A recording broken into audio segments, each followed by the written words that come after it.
Hi అండి, అందరూ ఎలా ఉన్నారు? బాగున్నారని బాగున్నానండి. ఇవేమిటి అనుకుంటున్నారు? చెగోడీలు చెక్కలు ఒకటే చోటు ఉన్నాయి ఏమిటి అనుకుంటున్నారా? ఇవాళ అన్నం పొంగిపోయింది. మరి ఎందుకు పొంగిందో తెలీదు. కుక్కర్లో ప్రాబ్లమా లేక గ్యాస్కెట్ ప్రాబ్లమా ఏం ప్రాబ్లమో తెలీదు. కింద ఒక గిన్నె పెట్టాను, పైన ఒక చిన్న గిన్నె పెట్టాను. ఆ చిన్న గిన్నెలో అన్నం అంతా పొంగిపోయింది. అదంతా ప్లేట్ పెడతాం కదా, కింద మధ్యలో ఆ ప్లేట్లో పడిపోయింది. సో అంత అన్నం పడేయడం ఇష్టం లేక నేను ఇలా చేసేసాను. ఇంకా తగ్గుతూ ఉందండి, పూర్తిగా తగ్గలేదు. చూసారు కదా, ఇంకా చీమ ఇలాగే ఉంది. సో నేను దీని రెసిపీ పంపిస్తున్నానండి. సో అన్ని బ్యాటర్స్ వేసి బియ్యం పిండి, కొంచెం గోధుమ పిండి కాదు, బొంబాయి రవ్వ, కొంచెం మైదా పిండి అన్నీ వేసి చక్కగా జీలకర్ర, నువ్వులు, వాము ఇవన్నీ వేసి నేను చేశాను. ఆల్రెడీ పచ్చిమిర్చి అన్నంతో పాటే, ఏదైతే అన్నం పొంగిపోయిందో ఆ అన్నంతో పాటే నేను ఎక్కువ పచ్చిమిరపకాయలు వేసి గ్రైండ్ చేశాను. తక్కువ కారం, ఎక్కువ పచ్చిమిరపకాయలు అవి వేసేసి చక్కగా కొంచెం జీలకర్ర ధనియాల పొడి వేసేసి నేను ఇలాగా చెగోడీలు ప్లస్ చెక్కల కింద చేస్తాను. సో చూడండి, మీకు ఒకసారి చూపిస్తాను. ఇలా విరిగిపోతున్నాయి. ఇలా అంటే విరిగిపోతున్నాయి. చాలా క్రిస్పీగా వచ్చాయి. చూసారు కదా, చప్పుడు వస్తుంది. అలాగే చెక్కలు కూడా అలాగే ఉన్నాయి. ఇప్పుడు చేసినవి కాకుండా కొంచెం ఆరినవి అయితే మీకు ఈజీగా తెలుస్తుంది.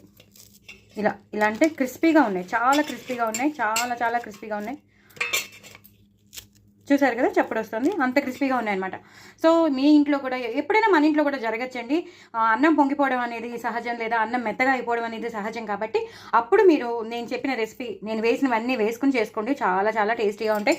మనకి ఒకే బ్యాటర్లో మనకి చెక్కలు వచ్చేసాయి, అలాగే చెగోడీలు కూడా వచ్చేసాయి. చూసారు కదా ఎంత బాగున్నాయి. హోమ్మేడ్ ఎంతైనా హోమ్మేడే కదండి, బయట కొనుక్కున్నంత ఇది కాదు కదా.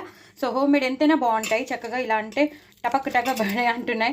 నేను విరక్కొట్టడం ఇష్టం లేకపోయినా మీ అందరి కోసం విరక్కొట్టున్నాను. సో అదనమాట. సో ఇలా చేసేసుకోండి, చెక్కలు చేసేసుకోండి, అలాగే చెగోడీలు చేసేసుకోండి, పిల్లలకి ఇచ్చేసేయండి, టీ టైంలో తినేసేయండి, హ్యాపీగా ఉంటుంది. సో అన్నం పడేసామని అది కూడా ఉండదు. అయ్యో మెత్తపడిపోయింది అన్నం పడేసాం, పొంగిపోయింది అన్నం పడేసాం అనుకోకుండా అన్నాన్ని కూడా మనం యూటిలైజ్ చేసిన వాళ్ళు మొత్తం, అంతే కదా మరి. సో తప్పకుండా మీరు నా ఛానల్ని సబ్స్క్రైబ్ చేసుకోండి, సపోర్ట్ చేయండి. నేను ఏదైనా రిక్రియేషన్ చేస్తాను, రీప్లేస్మెంట్ చేసేస్తాను, అదన్నీ మీకు తెలుసు. సో ఇలాంటి వాటిల్లోనే ఉంటూ ఉంటాను మ్యాక్సిమం. ఏది వేస్ట్ చేయను. సో వేస్ట్ చేయడం నాకు అసలు ఇష్టం లేదు. సో అదనమాట సంగతి. సో మీరందరూ తప్పకుండా నా ఛానల్ సబ్స్క్రైబ్ చేసుకోండి, సపోర్ట్ చేయండి, నలుగురికి షేర్ చేయండి, ప్రమోట్ చేయండి. ఇన్స్టాగ్రామ్లో పాటలు పాడుతున్నాను, చక్కగా వినండి, ఫాలో అవ్వండి. నా ఛానల్ మాత్రం సబ్స్క్రైబ్ చేసుకోవడం అస్సలు మర్చిపోవద్దు.